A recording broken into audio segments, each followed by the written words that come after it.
Hello बच्चों, मैंने चित्र प्रकाशन के 20 सवाल न्यूमेरिकल के डाल चुके हैं और पाठ का नाम है वैद्युत आवेश तथा क्षेत्र। आज हम 21वां सवाल डालने जा रहे हैं। क्या है कि हीलियम के नाभिक के कारण उससे एक एंगस्ट्रॉम की दूरी पर वैद्युत क्षेत्र की तीव्रता की गणना कीजिए। आइए बच्चों, इस सवाल को लगाते हैं। हम 20 सवाल डाल चुके हैं, 21वां सवाल है। आप प्लेलिस्ट में भी जा कर के बाकी के सवाल लगा सकते हो। तो यहाँ बच्चों मैंने स्टेटमेंट लिखा कि हीलियम के नाभिक में 2 प्रोटॉन तथा 2 न्यूट्रॉन होते हैं। न्यूट्रॉन तो उदासीन होता, उसकी कोई बात नहीं, लेकिन तथा प्रोटॉन धनावेशित कण है, अतः एक प्रोटॉन पर आवेश 1.6 × 10⁻⁻19 कूलाम है।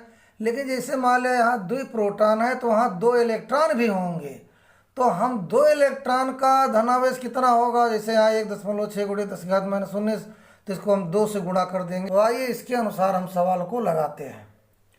तो हीलियम के नाभिक में 2 इलेक्ट्रॉन होंगे, तो हम लिखेंगे अब 1 इलेक्ट्रॉन बराबर 1.6 × 10⁻⁻19, तो 2 इलेक्ट्रॉन बराबर हो जाएगा 1.6 × 2 × 10⁻⁻19। हम इसमें मल्टीप्लाई करेंगे तो यहाँ पर 16 दूना 32 यानी 3.2 आ जाएगा। 3.2 × 10⁻⁻19 यहाँ हो जाएगा कूलाम। ये 2 इलेक्ट्रॉनों का आवेश है।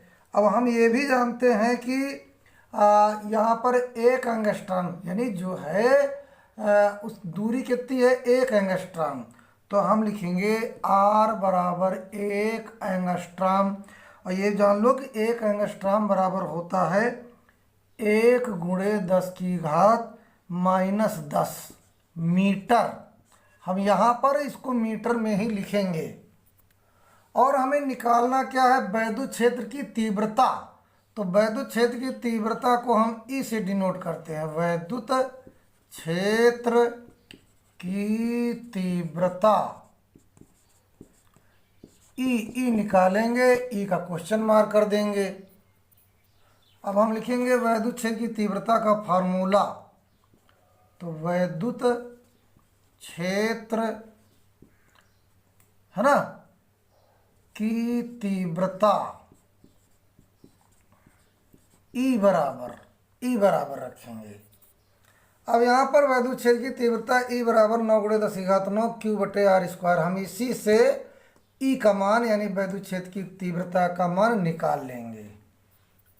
तो इस फार्मूले में वैद्युत क्षेत्र की तीव्रता ई बराबर 9 × 10⁻⁹ Q/r², इसमें से हम मान रखेंगे। तो देखिए ई बराबर, इसको हम यहाँ लिखेंगे, तो यहाँ पर 9 × 10⁻⁹ और Q आया था 3.2 × 10⁻⁻19 और R का मान आया था आपका 1 एंगस्ट्रॉम बराबर 10⁻⁻10 मीटर। तो यहाँ पर लिखेंगे 10⁻⁻10 और यहाँ स्क्वायर लगा है, देखो, तो यहाँ स्क्वायर लगा दीजिए। अब इसको हल करना हमें, है ना।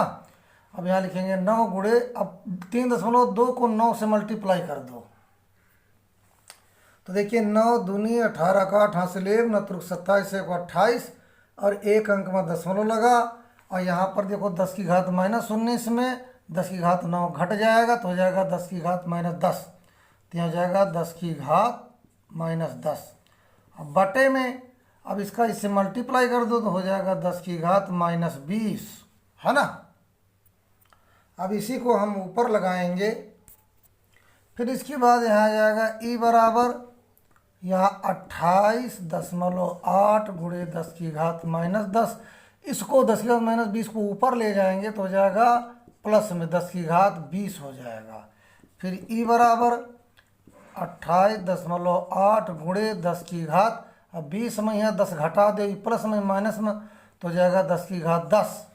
अब ये वाला पॉइंट साइंस में पॉइंट को 1 डिजिट के पहले रखते हैं, यहाँ 2 डिजिट के बाद है, यहाँ 1 डिजिट के बाद करिए।